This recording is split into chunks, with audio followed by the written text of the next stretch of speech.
Ginamit ni Renkatsu ang jewel ni Ginkatsu para gumaling ang kanyang sugat at makagalaw tsaka ayaw rin niyang makuha ni Bankatsu ito. Inutusan niya ang bubuyog ni Narako na hanapin si Koga at nahanap naman ng bubuyog ito at balak ni Renkatsu na kunin ang jewel ni Koga. Sa kuweba, nagising na si Koga at gusto na ni Inuyasha na hayaan na lamang si Koga sa kuweba at pupuntahan na nila sina Miruko at Sango ngunit biglang nakita ni Inuyasha ang bubuyog ni Narako kaya sinundan niya ito para walang makaalam sa lokasyon ni Koga. Pero isa itong trap dahil alam na rin ni Renkatsu kung nasaan ang kuweba. May naamoy si Shippo na gunpowder at na-sense naman ni Kagome ang jewel sa labas ng kuweba. Biglang may sumabog at nagsibagsakan ang mga bato sa ilog. May mga kahoy na dumating na may apoy kaya nagkaroon ng sunog sa paligid ni Kagome. Pagkapatay ni Inuyasha sa bubuyog, nakita niya na may itim na usok sa kuweba kaya dali-dali siyang bumalik. Nakita ni Kagome si Renkatsu at papanain niya sana ito ngunit nagbuga ng apoy si Renkatsu. Dumating si Inuyasha para iligtas siya at binigay ni Inuyasha rito ang fire resistance coat niya. Nainis si Renkatsu dahil nakabalik agad si Inuyasha at sumugod sa kanya ito. Gumamit siya ng bazooka kanan at hindi ito ni Inuyasha maiwasan kaya mahuhulog siya buti na lamang tinulungan ni Kirara. Nakaiwas si Kirara sa mga paputok ni Renkatsu ngunit gumamit ng machine gun si Renkatsu kaya tumalsik sila. Ginamit naman ni Renkatsu ang bazooka kina Kagome. Pumasok si Renkatsu sa kuweba para tingnan ang kalagayan ng mga ito at inakala na wala ng mga malay ang mga tao doon. Kukunin na ni Renkatsu ang jewel ngunit bigla siyang sinipal ni Koga dahil walang namatay sa pagsabog. Hindi pa tapos si Renkatsu at gagamitin niya ang firebombs at wala siyang pake kahit na masabugan rin siya at confident na hindi mamamatay. Kahit anong mangyari, kukunin niya ang jewel ni Koga para makaya niyang labanan si Bankatsu. Sinindihan na ni Renkatsu ang bomba at ayos lamang si Inuyasha. Na-distract si Renkatsu kaya nasipal ni Koga ito. Tumayo pa rin si Renkatsu kaya tinulak niya ito pababa kasama siya at sumabog na ang bomba. Hinanap nila sa ilog si Inuyasha at umiiyak si Kagome dahil nag-aalala at hindi pa suot nito ang kanyang coat dahil para na ring armor ni Inuyasha ito. Biglang nagpakita si Inuyasha at okay siya. Sabi pa nito na ang dahilan kung bakit siya okay dahil binato ni Renkatsu sa malayo ang bomba. Niyakap ni Kagome si Inuyasha dahil akala nito na hindi na niya makikita pa si Inuyasha. Umalis na lamang si Koga at sinabi kay Inuyasha na huwag niyang isipin na nanalo na siya kay Kagome at inasar pa ni Inuyasha si Koga na sumuko na ito dahil panalo na siya. Samantala, si Renkatsu ay naiinis dahil nag-fail siya at kapag nalaman ni Bankatsu na ginagamit niya ang jewel ni Ginkatsu, papatayin siya nito. Biglang nadaanan niya si Bankatsu at dahil tatlo na lamang sila, aasahan ni Bankatsu ng matindi sina Jakotsu at siya. Umalis na ito at nagtataka si Renkatsu na hindi hiningi ni Bankatsu ang jewel ni Ginkatsu at sumunod na lamang siya kay Bankatsu na walang sinasabi tungkol dito. Sa pagpapatuloy ni Miruko at Sango na umakyat sa Mount Hakurei, nakita nila ang daan na nasira at may kuweba sa kataas-taasan nito. Gumawa si Sango ng paraan para makatawid sila sa sirang daan. Sa may pasukan ng kuweba, naramdaman agad ni Miruko ang demonic aura kaya nagpatuloy silang pumasok. Sa may pinakaloob ng kuweba, naruroon si Kagura dahil hindi abot doon ang barrier at sinabi ni Kana kay Kagura na papunta na sina Miruko at Sango. Natuwa naman si Kagura dahil matagal na silang nag-aantay doon kasama ang mga maraming demons. Pagkapasok ni Miruko sa kailaliman ng kuweba, sumugod sa kanila ang mga demons ni Narako kaya kinalaban ng dalawa ito. Nagpakita na rin si Kagura at nasepresa dahil nakaabot ang dalawa sa lugar na ito. Nagpatuloy ang laban at dahil pinoprotektahan ni Kagura ang lugar na ito maaaring naruroon nga si Narako. Umakyat sila at sinira ni Kagura ang hagdan. Sabi ni Sango na mauna na si Miruko at siya na ang bahala sa mga demons at kay Kagura. Pinabalik ni Kagura ang Hiraikutsu ni Sango dito at dahil na-distract si Sango dahil nakita niya si Kohako, natamaan siya ng malubhan ng sarili niyang Hiraikutsu at nawalan ng malay. Binalikan ni Miruko si Sango at pinaatake ni Kagura ang mga demons kay Miruko.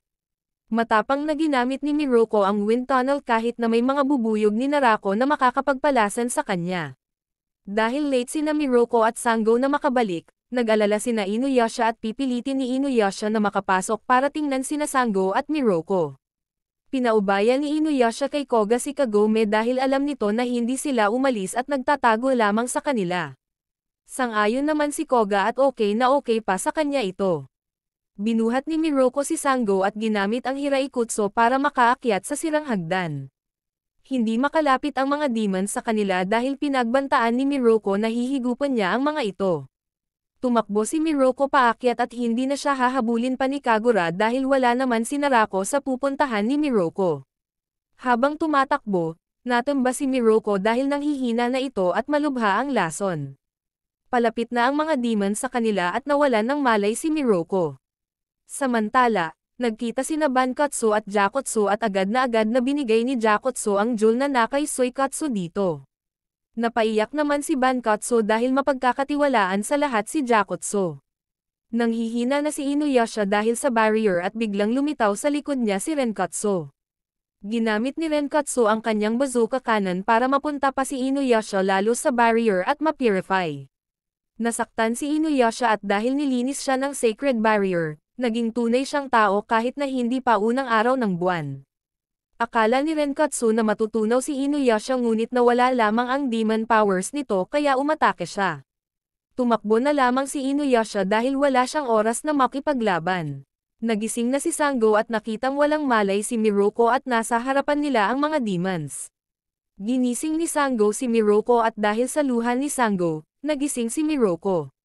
Sabi ni Miroko na mauna na si Sango ngunit hindi papayag si Sango at kung dito mamamatay si Miroko, sasama siya dito hanggang kamatayan. Nagtataka si Miroko kung bakit umaayos ang pakiramdam niya at bakit hindi umaatake ang mga demons sa kanila. Ang dahilan pala nito ay nasa loob sila ng sacred barrier. Tumayo na si Miroko at nagpatuloy ang dalawa. Na-corner ni Renkatsu si Inuyasha ngunit bigla siyang may nakitang butas kaya nakatakas siya sa putok ni Renkatsu.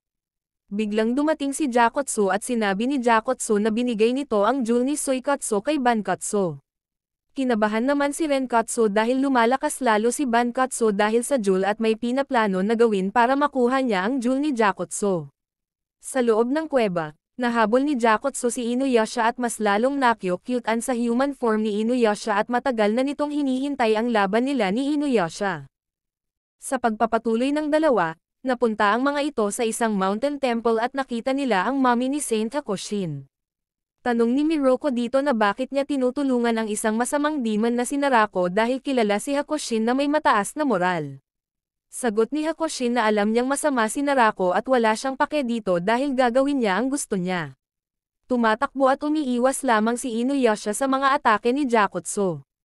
Nagawang hiwain ni Jakotsu si Inuyasha ngunit kahit na ganoon, malakas pa rin ang loob ni Inuyasha at umaatake kahit na wala siyang magagawa. Dagdag pa ni Hakushin, nung nabubuhay siya, hindi siya nagdadalawang isip na tumulong sa mga tao kahit na masama ito o mabuti dahil naniniwala siya na ang lahat ay karapat-dapat na magkaroon ng kapatawaran o second chance. Dumating ang araw na nagkaroon si Hakushin ng sakit at hindi alam ng tao kung anong gagawin nila kapag nawala siya. Sabi ni Hakushin na huwag silang mag-aalala dahil magiging living Buddha siya at babantayan ang lugar na ito panghabang buhay. Kaya nagpalibing siya ng buhay sa harap ng mga tao. Akala ni Hakushin na nagdadasal ang mga tao para maabot niya ang nirvana ngunit hiniling nila na mamatay siya. Pinagtaksilan siya ng mga tao matapos tumulong sa kanila at namatay siya pero ang kanyang kaluluwa ay napunta sa kadiliman. Biglang narinig niya ang boses ni Narako at naaawa sa sinapit ni Hakushin at niyaya siya na tumulong sa kanya at mabuhay. Nirerespeto ni Miroko ang desisyon ni Hakushin pero hindi niya hahayaan na pinoprotektahan nito si Narako. Sinubukan nitong atakihin si Hakushin ngunit tumalsik lamang siya. Duguan na si Inuyasha at naiinis si Renkatsu dahil mukhang hindi matatalo ni Inuyasha si Jakotsu. Sinubukan ni Inuyasha na targetin ang leeg ni Jakotsu para matarget ang jewel ngunit hindi siya nagtagumpay at sinikmuraan siya ni Jakotsu. Sinubukan ni Sango na umatake ngunit parehas lamang ang resulta. Nilagyan naman ni Miroko ng sutra ang Hiraikutsu ni Sango at muntikan na si Hakushin ngunit hindi pa rin sapat. Sinubukan naman ni Miroko ang wind tunnel at nasira ang hawak na rosaryo ni Hakushin kaya napagtagumpayan ni Miroko na masira ang barrier. Susubukan sana ni Miroko na higupin rin si Hakushin ngunit nagsilabasan ang mga bubuyog ni Narako kaya tinigil nito ang kanyang wind tunnel. Napansin ni Kikyo na humihina na ang sacred barrier at umalis na sa bundok si Hakushin. Dahil mahina na ang barrier, gumalaw na rin ang mga demons na nasa bundok at umatake kay Jakotsu. Pinatay niya ang iba ngunit dahil madami, tumakbo ito. Hindi siya pinansin kahit na si Inuyasha at lumabas ang mga demons sa bundok. Bumalik na ang demonic powers ni Inuyasha at natuwa dahil alam niyang ligtas sina Miruko at Sango at alam niya na sila ang nagsira sa barrier. Natuwa rin si Jakotsu dahil magiging maganda na ang laban ng dalawa at nahuli si Inuyasha gamit ang kanyang sword. Akala ni Jakotsu na mapapatay na niya si Inuyasha ngunit gumamit si Inuyasha ng wind scar para mapabagsak ito. Buhay pa si Jakotsu at gusto nitong patayin na siya ni Inuyasha ngunit hindi ito ginawa ni Inuyasha at umalis dahil hahanapin pa niya si Narako. Biglang lumapit si Renkatsu at kinuha niya ang jewel sa leeg ni Jakotsu. Habang ang bubuyog ni Narako ay kinuha ang hairpin ni Jakotsu. Nakita ni Kikyo si Hakushin at napagtanto nito na siya ang naglagay ng barrier sa Mount Hokage. Nag-usap ang dalawa at tinanong ni Kikyo kung bakit niya pinoprotektahan si Narako. Sagot ni Hakushin na sinagip ni Narako ang kanyang kaluluwa at nagtataka si Kikyo kung nasagip nga ba dahil nararamdaman niya ang kalungkutan ni Hakushin. Napapatanong rin siya kung ito ba talaga ang kanyang kagustuhan na gawin. Nakikita ni Kikyo ang sarili niya kay Hakushin dahil nung nabubuhay pa siya, sinusubukan niyang walang pagdududa at hindi nagkakamali at ganon din ang ginawa ni Hakushin ngunit natutunan ni Kikyo na tao rin siya kaya normal lamang na magkaroon ng pagdududa at pagkakamali. Pinakiusapan ni Kikyo kay Hakushin na tanggalin ang barrier sa paligid niya dahil gusto niyang mahawakan ang kaluluwa nito at gusto niyang makapagpahinga na ang kaluluwa ni Hakushin. Sa kuweba, may nararamdaman si Inuyasha na vibration na parang tibok ng puso at maaaring malapit na siya kay Narako. Nilagay na ni Renkatsu ang jewel ni Jakotsu sa kanyang leeg. Dahil nakita ni Kagome na may nangyayaring kakaiba sa Mount Hokage, pinaubayan niya kay Koga si Shippo at Kirara dahil pupunta siya sa bundok. Pagkalabas ni Renkatsu sa kuweba, nakita niya si Bankatsu na nakaabang. Habang lumalapit si Renkatsu kay Bankatsu, iniisip niya kung papaano mapaalis sa tabi ni Bankatsu ang Banryu nito dahil kapag nagawa niya iyon, patas sila ng piraso ng jewel na gagamitin. Sa hindi inaasahan, kinuha ni Bankatsu sa leeg ni Renkatsu ang dalawang jewel sa leeg niya dahil alam ni Bankatsu na kinuha ni Renkatsu ang jewel kay Jakotsu kahit na hindi pa ito patay. Nagalit si Renkatsu dahil ginagamit ni Bankatsu ang mga kasama niya para makuha nila ang jewel at ibigay sa kanya at si Bankatsu lamang ang lumalakas. Sabi ni Bankatsu na bakit hindi natin subukan, ibabalik niya ulit ang jewel kay Renkatsu at hindi niya gagamitin ang Banryu para malaman nila ang kaibahan ng lakas nila. Naglaban ang dalawa at naiiwasan ni Bankatsu ang mga bala ni Renkatsu. Nagbuga naman ng apoy si Renkatsu ngunit ayos lamang si Bankatsu at binato ang hairpin ni Jakotsu sa dibdib ni Renkatsu. Bumagsak si Renkatsu at nagtataka kung anong pinagkaiba ng lakas nilang dalawa. Pinatay ni Bankatsu si Renkatsu at sinabing ang pinagkaiba nilang dalawa ay hindi niya tinatraidor ang mga kaibigan niya. Dahil dito, nakay Bankatsu na lahat ng piraso ng jewel at sobrang lakas na nito. Tinanggal na ni Hakushin ang kanyang barrier ngunit hindi siya naniniwala na masasagip ni Kikyo ang kanyang kaluluwa. Sagot ni Kikyo na hindi rin siya naniniwala na masasagip niya ang kaluluwa nito at gusto niya lamang alamin kung ano ang ikinalulungkot niya. Niyakap ni Kikyo si Hakushin at alam nito na hindi siya galit sa mga tao at naaalala ni Hakushin na kaya siya ay malungkot dahil hindi siya namatay ng may karangalan bilang santo at ayaw niyang aminin na mayroon siyang kahinaan at nakontrol ni Narako ang puso niya. Sabi ni Kikyo na sapat na ang kabutihan na ginawa niya sa mundo at pwede na siyang maging malaya. Dahil dito, nagkaroon na ng kaginhawaan ang kaluluwa ni Hakushin at pumunta na sa itaas ang kaluluwa nito. Pati na ang kaluluwa ni Kansuke ay pinalaya na rin ni Kikyo. Nawala na ng tuluyan ang barrier at naging mukha ng masama ang itsura ng Mount Hokage. Nagsilabasan na rin ang mga demons sa loob ng bundok. Umatake ang mga demons kay Kagome buti na lamang dumating si Koga para iligtas siya. Samantala, pinigilan ni Bankatsu si Inuyasha sa pagpapatuloy nitong paghanap kay Narako. Naaamoy ni Koga ang amoy ni Narako sa bundok at mas malala daw ang lakas nito kaysa dati. Habang kinakalaban nila ang mga demons, tumatakbo sila papuntang bundok. Samantala, Gumamit ng wind scar si Inuyasha ngunit madaling nasangga ito ni Bankatsu at napagtanto ni Inuyasha na maraming hawak na jewel si Bankatsu dahil lumakas ito. Hinati ni Inuyasha ang atake ni Bankatsu at pagkasugod ni Inuyasha, tumalsik ito. Habang naglalaban, nag-usap sila tungkol kay Narako at nasabi ni Bankatsu kay Inuyasha na matagal na niyang kilala si Narako. Nakilala niya ito dahil nung buhay pa siya, lagi niyang hinahamon ang mga malalakas na tao kahit na mga demons.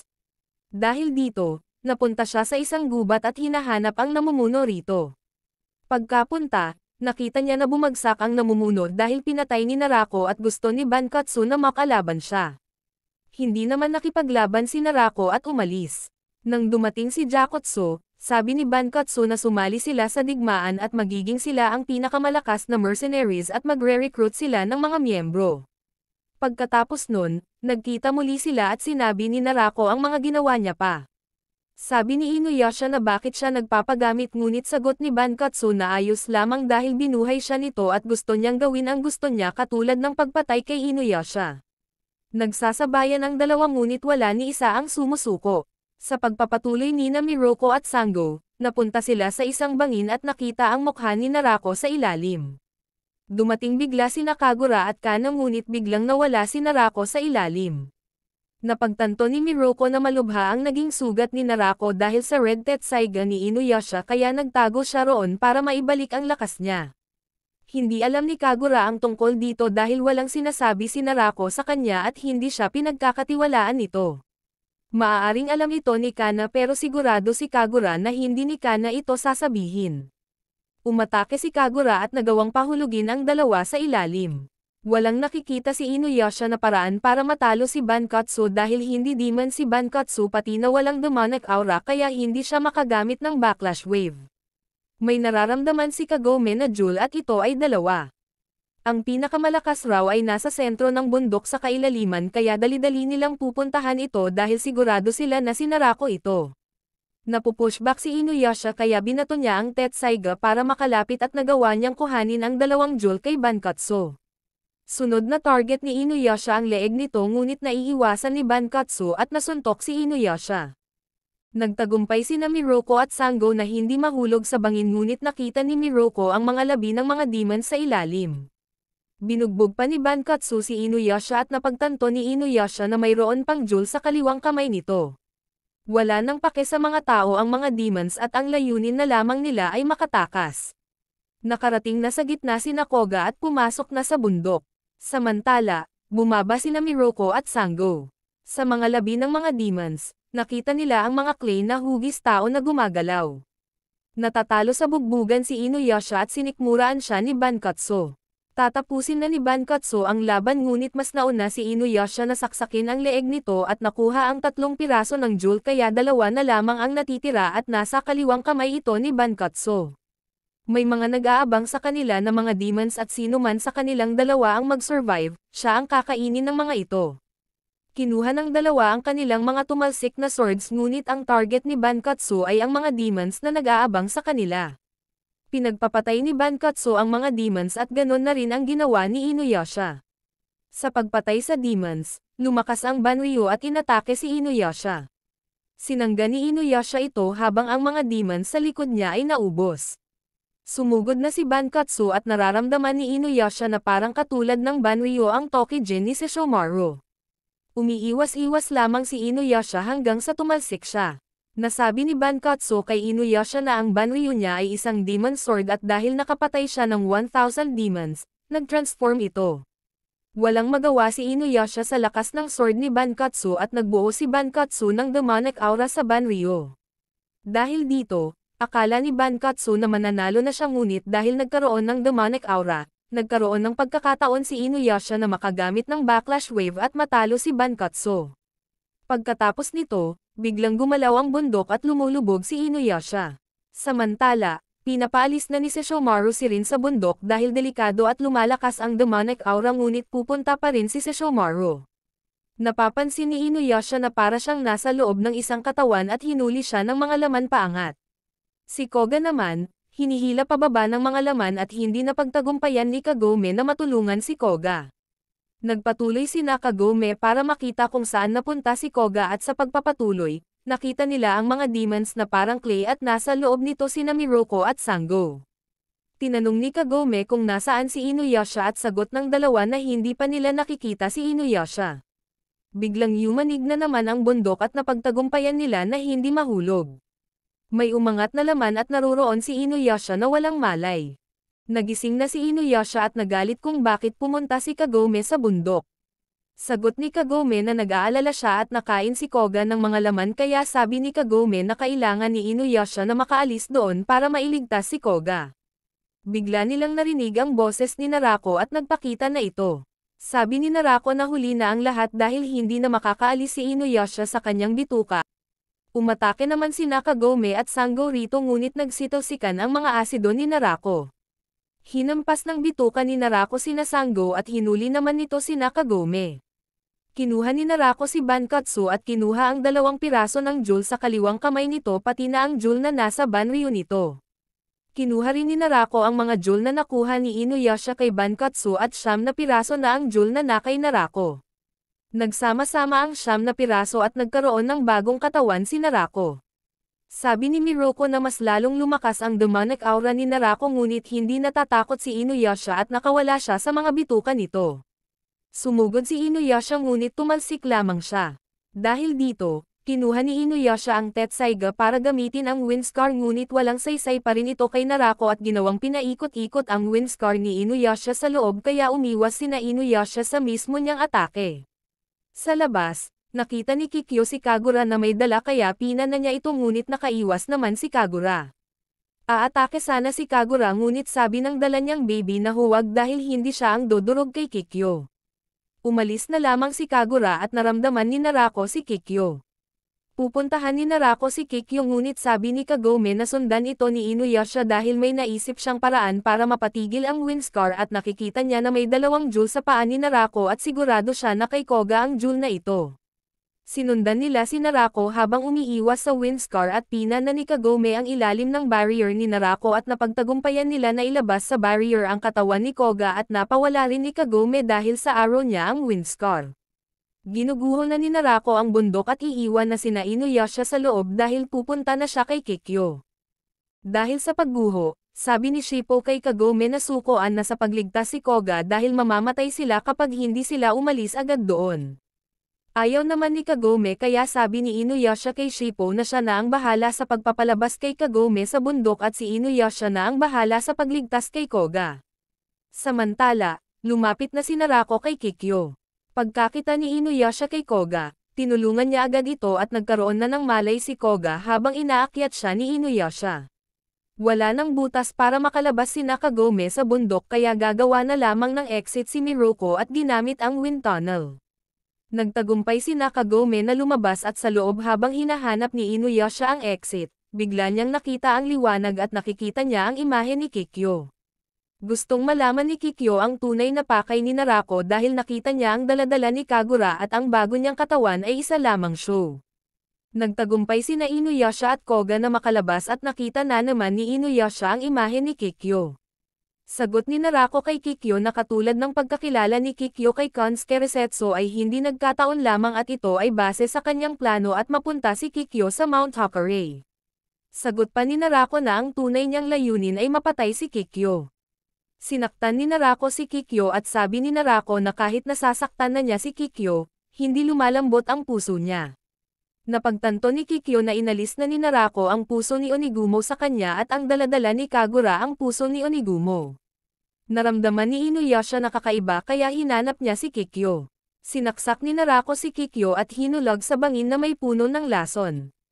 Dumating naman si Sesshomaru at pinapa-atres nito si Joken dahil gusto niyang subukan ang bagong lakas ni Narako. Inatake ni Sesshomaru si Narako ngunit binalik lamang ni Narako ang atake ni Sesshomaru dito.